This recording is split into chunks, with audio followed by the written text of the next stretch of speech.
In 1954, a controversial article appeared in the film magazine Cahiers du Cinéma, denouncing the French film industry as repetitive, garish, and unoriginal. Its author, François Truffaut, would go on to lead one of the most important film movements ever known to France. François Truffaut encountered and condemned the tradition of quality through his founding of the New Wave movement, explored modernity through his movies, and advanced the American counterculture movement of the 1960s. In the aftermath of World War II, the French film industry was in crisis. With its equipment destroyed and outmoded by war, and its personnel scattered and demoralized, France struggled to compete against a popular Hollywood, whose movies flooded French theaters in the wake of liberation. In 1948, France passed a protective tax to encourage production of more French films. The tax prioritized government money for producers with the biggest audiences and the most ticket sales. What emerged was the tradition of quality, a film industry strictly monetized by studios to produce the highest grossing films. But in the late 1950s, the tradition of quality drew fire from critics. Film writers pointed out that the funding system denied new filmmakers the money they needed to shoot films, which meant studios belonging to the tradition of quality perpetually dominated the industry. As a result, French film suffered artistically, as the commercialized film process restricted both experimentation and new ideas, the studios preferring to focus on human corruption and ending films with nihilistic overtones. In 1954, a young critic by the name of François Truffaut took the film world by storm with an article targeting the tradition of quality, titled A Certain Tendency in the French Cinema.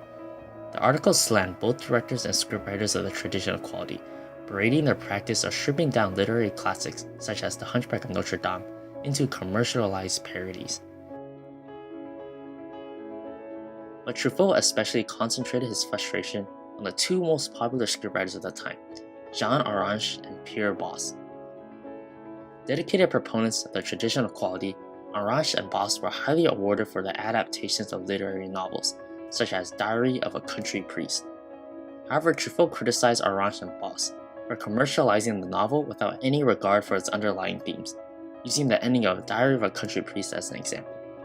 While the novel ends with the lawyer Arsène remarking, "What does it matter? All is grace," Anouilh and Bosse rewrote the ending to feel more nihilistic, ending instead with, "When one is dead, everything is dead." Such invention, wrote Truffaut, was an example of how the tradition of quality gave the public its habitual dose of smut, non-conformity, and facile audacity. In contrast to the inflexible tradition of quality, François Truffaut advocated the auteur theory, using examples such as Ingmar Bergman and Alfred Hitchcock. If you write a novel, you're in charge of it's your novel, right? Just because you had a literary agent or an editor, that didn't mean that it was their novel. My novel, I wrote it, right? So they kind of dreamed of a cinema that was a little more like that, a little more like writing, and so it was a little more like you were an author. Truffaut believed this independent creative agency was absolutely crucial to good cinema. Truffaut's article sparked massive backlash across the board. Critics denounced Truffaut, with one writer in particular, Pierre Casse, slamming the article as dogmatic criticism. But in 1959, Truffaut found success with his directorial debut, The 400 Blows. Winning international acclaim in the Cannes Film Festival Award for Best Director, The 400 Blows silenced the critics and was the impetus for Truffaut to embark on his own directing career. By the late 1950s, buoyed by the successes of Truffaut's article in The 400 Blows, Truffaut and fellow directors founded their own movement based on the ideals of the auteur theory, the French New Wave. The main subject of New Wave films is now. That is to say, the way people were living and talking and behaving in 1958-59. As a director, Truffaut wanted to explore modernity, how a new generation was fast outpacing an older dysfunctional society. His first feature, The 400 Blows, served not only as a hallmark to the auteur theory behind the French New Wave, but also Truffaut's personal exploration of modernity through childhood. Based on Truffaut's unhappy upbringing, The 400 Blows follows an illegitimate teenager, Antoine Doinel, as he suffers in a broken Parisian society. While The 400 Blows begins with Doinel living a typical schoolboy life, the infidelities of his parents, and cruel mistreatment at the hands of the education and justice systems slowly builds his distrust of the older generation. Over the span of the movie, Duanel discovers that neither his parents or his institutions understand and value him. And Truffaut ends with a long tracking shot in which Duanel runs away from his reformatory to a sandy beach.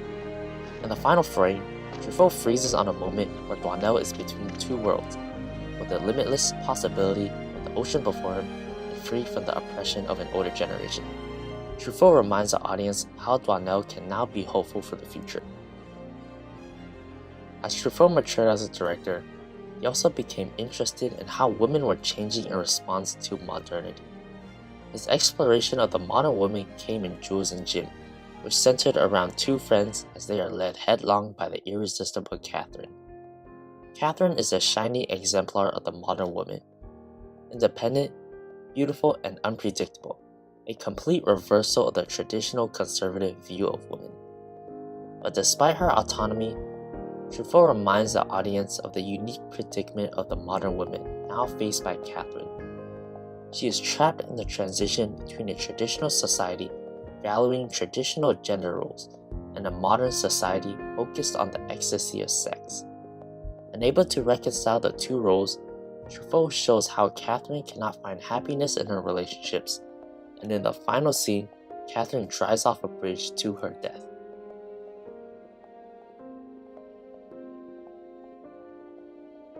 While Truffaut's explorations centered around modernity, he and the other New Wave directors took inspiration from the older auteurs of Hollywood.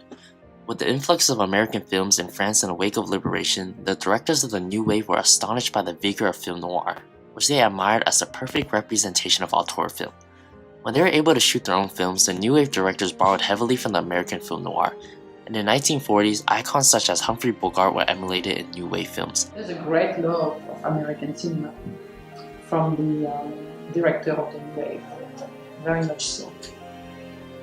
And they kind of took some of that influence and then infused their film. So you have La Femme Fatale, you have the gangster style with Jean-Paul Belmondo that you saw in Breathless. So yeah, every element of the film noir are represented in the New Wave, but à la française, you know, seen from the French eyes and the young director. Starting in the early 1960s, New Wave ticket sales had begun to falter. Generally, it started to sputter a bit there in the early 60s. And all the people that Truffaut and the rest of these people had insulted in the tradition of quality were, sharpening their knives and waiting to say, we gave them a chance to say something. You know what? Turns out they had nothing to say, and no one's going to see their movie. It's unbelievable, the level of vitriol and their desire to say, look, nothing happened. And of course, history has proved these people completely wrong. Indeed, Truffaut's message of challenging the institutions of an older generation, whether that be government, the church, or societal norms, resounded with a young American audience. At the time, America had begun to turn away from the conservatism dominant in the post-war era, and New Wave figures like Catherine were wildly popular, both as symbols of sexual defiance and heralds of a new modern generation. Renowned author Germaine Greer remembered, when Francois Truffaut's Jules and Jim was released in 1962, it was an instant hit with girls like me, francophile, penniless, and non-monogamous. Enough of us took Jean Moreau's Catherine as a role model. Catherine seeing the woman after our own hearts who followed her desires rather than the rules. In New York's Greenwich Village, the birthplace of the 60s counterculture movement, iconic art houses such as the A Street Playhouse and the Elgin play New Wave movies on heavy rotation. The seminal playhouse of Greenwich Village, the Bleecker Street Cinema, even named its resident camp Breathless after the New Wave movie, and sold copies of Calles at the desk. When the counterculture movement of the 1960s finally began, led by the likes of Bob Dylan, many of its core elements were reflective both of the French New Wave and the explorations of Truffaut, a distrust of institutions and a modern spirit that rejected the sexual and intellectual traditions of the past. Enough people said, no, we're not doing this anymore. We're not just going thoughtlessly anymore. We got to think for ourselves. You can't trust the authority. The New Wave also played a central role in defining the work of Bob Dylan, whose 1964 album, The Times They Are Changing, was a central voice to the American counterculture movement.